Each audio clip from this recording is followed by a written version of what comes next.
สัตว์เก่าปะเอาไปนี่สั่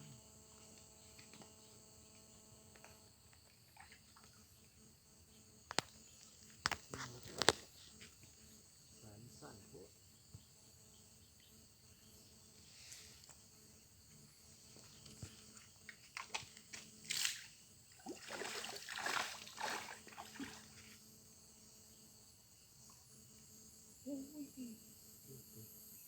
เอาไปซิดลงหมดนะนี่มันเด็ดนี่มาให้เพิ่นดึงปลาเกี่ยวหน่อยก่อน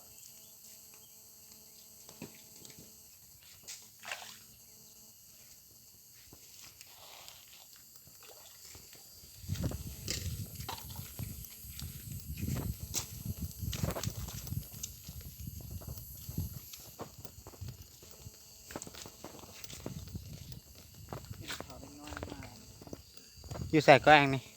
คุณกองแรง คุณกุ้งแรกโอ้ กองคืองามเลย มาเลยพี่น้องเอ้ยใครบุเคยเห็นมาเที่ยวเด้อ ตั้มคุณกองตั้มกองลอยได้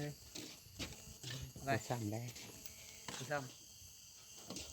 ตอนนี้มันเป็นอะไรบ้างมันโล่งเพื่อนอ่ะ ไม่ใหญ่กับผมนี้โอ้งามงามงามพี่น้องมา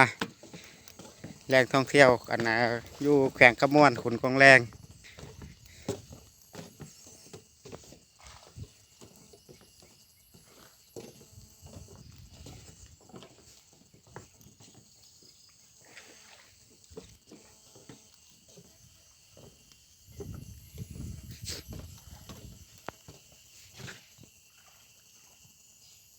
ว่าแต่พวกเขาให้อ่าน บริเวณรอบๆพี่น้อง